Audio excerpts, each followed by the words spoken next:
All right, final word. And after a week away, our IPL segment is back. Whamageddon, Tata-geddon, IPL 2025, Ben Jones, CricViz superstar.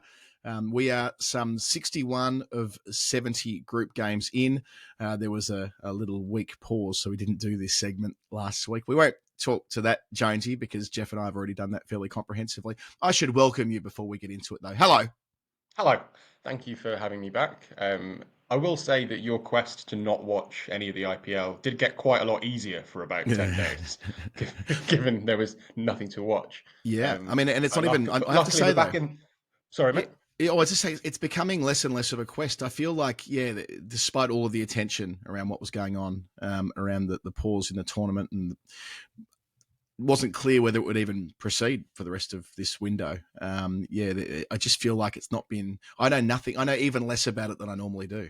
If that's You've even got through the possible. shakes, that like early period. You gave up IPO and you were like you're a bit jittery, but now you're actually fine. You're doing yoga. You're running long distances. You've gone full clean shirt. And I even have a Wikipedia page in front of me, which means I can tell you things in advance and you can add to them, such as the Gujarat Titans, the Royal Challengers of Bangalore, and the Punjab Kings have made the finals with time to spare. And it looks to me like the Mumbai Indians and the Delhi Capitals are playing for fourth spot. With that framing, acknowledging that means KKR, Lucknow, Sunrisers, Rajasthan, and Chennai are all not making the postseason, and we know that a week out. Tell us the six things we needed to know from the week and a bit, the fortnight, I guess, that was.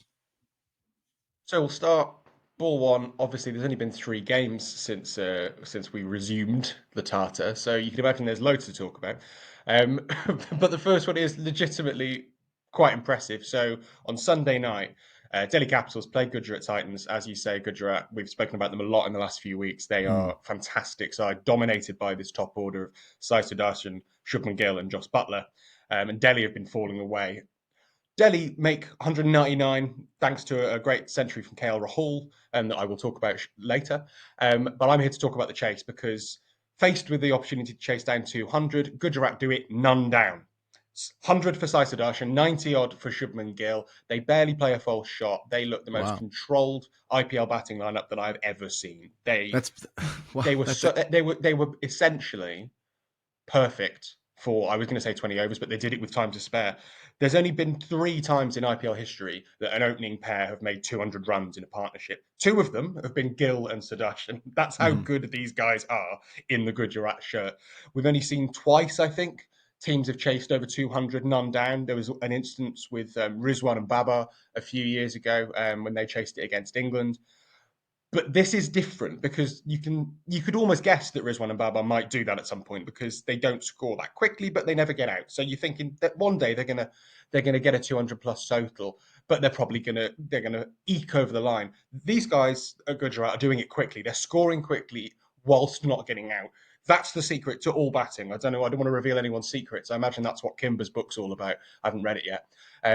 But essentially, this was the pinnacle of a pretty remarkable batting season for the Gujarati boys, and I'm quite excited to see what they can do in the knockouts without Joss Butler. Is a key tenet. Do we refer to him as Surrey Sai Sudharsan? I interviewed him at the Oval a couple of years ago when he first signed for Surrey in four-day cricket, and he was very much of the Virat Kohli school of discourse, where he's like, well, no, long-form cricket is, to him at least, the pinnacle of the sport, but clearly a prodigiously talented opener here. 108 not out from 61 balls, and those opening stats that you rattled off before. So can we anticipate that Sudarshan will be a mainstay of this Indian team pretty soon, or is the queue and the backlog to get in there too hard for him to sort of leap the queue at this stage? I think it's going to be a classic instance of the white ball IPL stardom is probably going to get him in the test team, I'd say. Obviously, he's a classy rebel player, as you've alluded to, but this massive boost in profile in the last few years that's come from his position at the top of the order for Gujarat. I'm not sure they can get him in the T20 side. There's just so many players, and if you pick entirely on form, then he's going to be in there. But there's guys who've got a bank of runs for India in T20 internationals for the last few years that deserve a bit of a longer rope. I think it's another instance of it all just speaking to this constant depth that India have got. That the lad who's got the orange cap, and he is continuing to churn out hundreds after 90s after 80s, winning games of cricket at the top of the IPL, still probably won't make it into the side. One more question that I probably should have asked you at the start, actually, before we get to ball two. What's going on with players returning? We know the South Africans are not only returning but staying through until the end, and that'll, to an extent, compromise the World Test Championship final prep. We've already discussed that earlier in the program. But across the span of the tournament, England's players who are playing in the white ball series against the Windies are not going to be there until the end. What about the Windies, for instance? Are their players staying all the way through to the end and missing cricket against England over in England? Like, how are you sort of seeing this from a country to country perspective? I think they're doing it on a case by case basis, as you would expect. So I think in the Windies case, I actually don't know.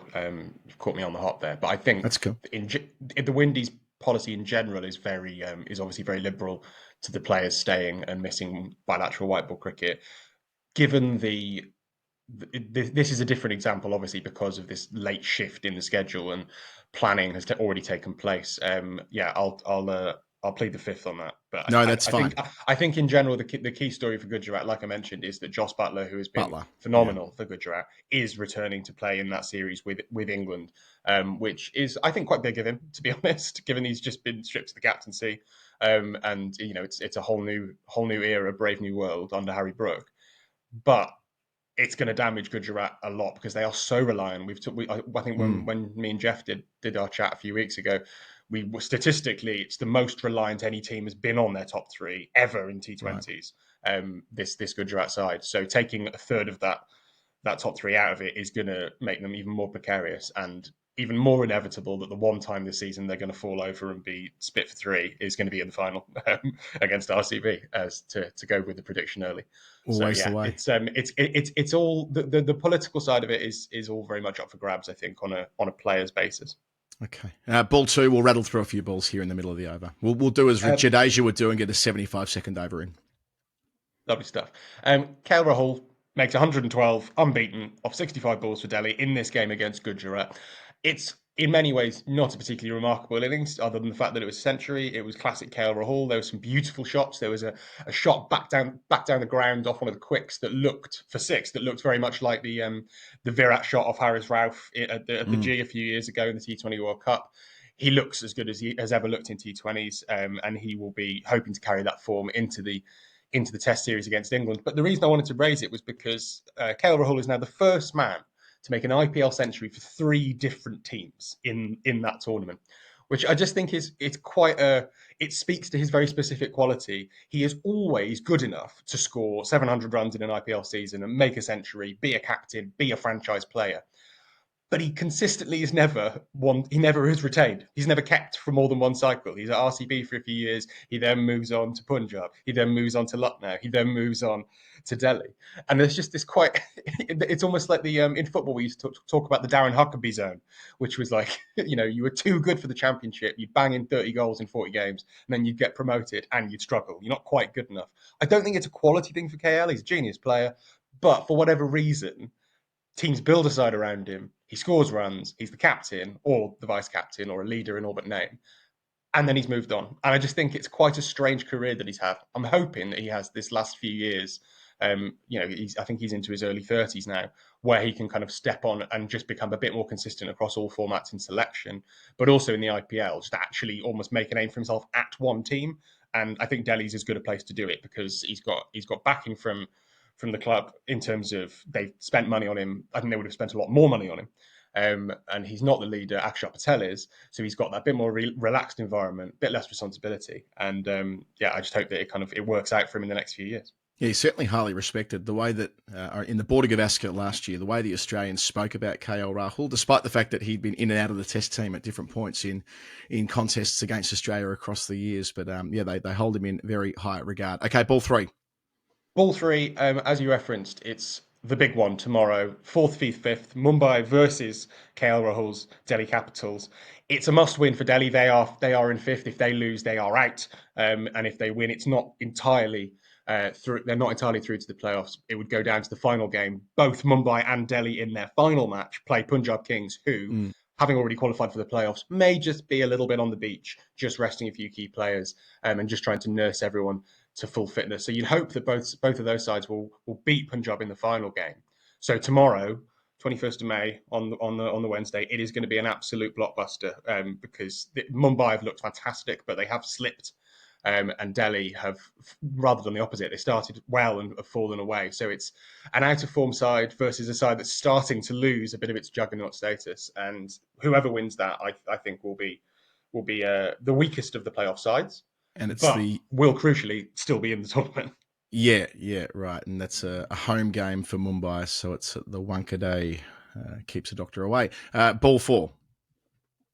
Ball 4, just want to touch on, we haven't really spoken much about Punjab Kings, Ricky Ponting's side for those of you of an Australian persuasion.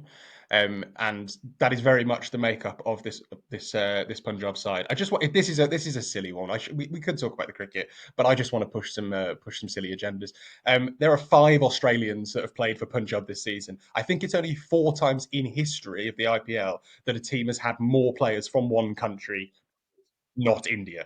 So you've got Maxi, Stoinis, Inglis, Xavier Bartlett, and recently arrived from the Pakistan Super League that he promised to leave is Mitch Owen. So Owen said that once the PSL was over, he would come and join Ricky at the IPL. Obviously, the PSL is currently going on, but I think money talks. He's getting a fair amount more whack to potentially sit on the bench at Punjab than continue in the PSL.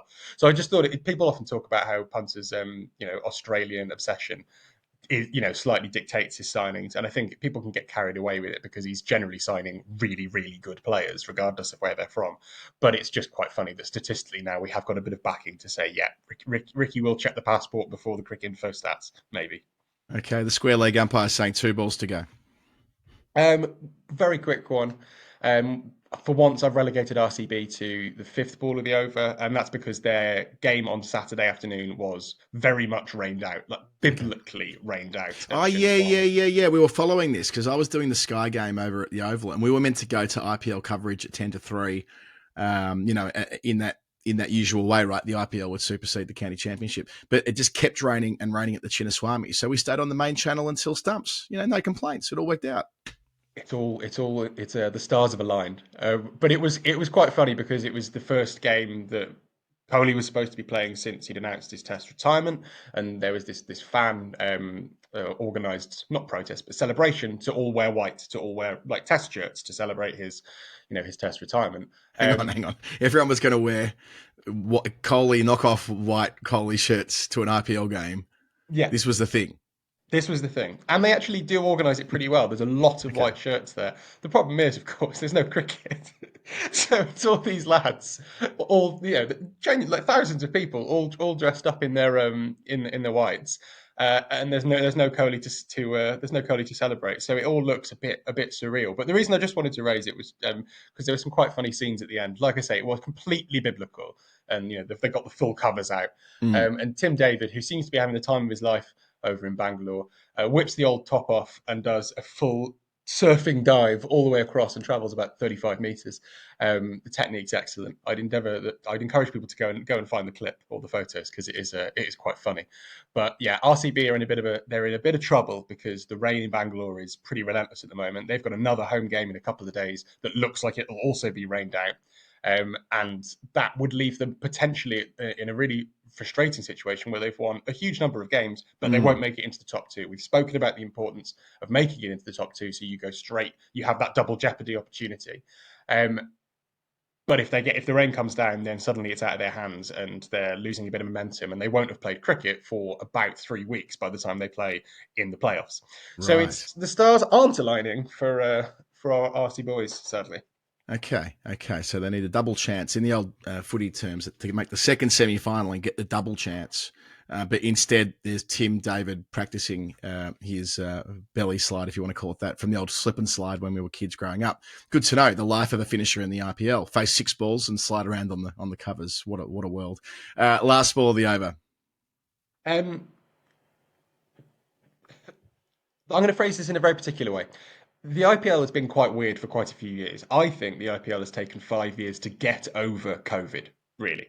To get it back to India, to get the crowds back, to get the home and away structure back, just shake off this weirdness of playing behind closed doors in the UAE at the wrong time of year. It took a long time to get back to that stage. And I think we had it from about 2023 onwards. Let's say that.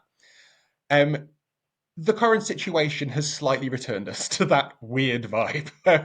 Obviously, with the PSL returning, the IPL returning, in the circumstances that they are, I'm not going to comment on whether it should have stopped, whether it should have resumed, in whatever. That's for other people to say. What I will say is that it lends the whole thing a slightly peculiar dystopian air, and as is the way, normally 7 weeks into an IPL, I had an existential crisis when the fan poll, which for those of you who don't watch the IPL, basically they put little things on screen, encourage people to go online and vote for fan polls. It's normally, who do you prefer, Vera or Dhoni or whatever? It's just, engagement bait. Fair enough.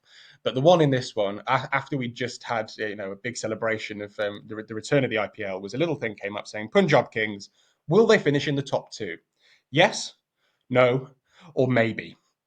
And the existential crisis flooded through me that, in the aftermath of this horrible violence and this returning under this peculiar cloud, I'm sat in my little bedroom watching a tournament which can be best summarized by the amount of luck involved in two people voting.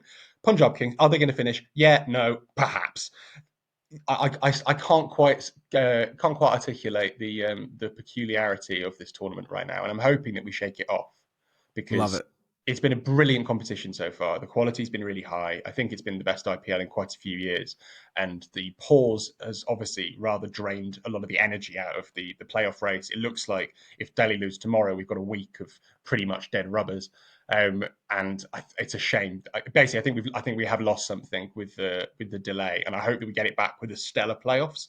But at the moment, we just need a bit of a re-energizing. We need a re-up of IPL fever, so that I can do what I actually want to do with the end of this tournament, is that me and you watch the IPL final together in the Black Prince in Kennington. So I need to have some armory to get you back on board. No, that's the plan for you and I to watch the last game together. Yes, no, maybe. I mean, it's a better voting system than first past the post. I'll give you that. Not as good as the AV, but better than first past the post because everything is. Jonesy, thank you. I always appreciate you coming on and doing this with us. I appreciate you and your work and your friendship. This has been the end of our Whamageddon segment for this week, the segment where I don't watch the IPL. He does for me and does for us as well. That's also the end of the final word this week. Thank you to everybody for listening.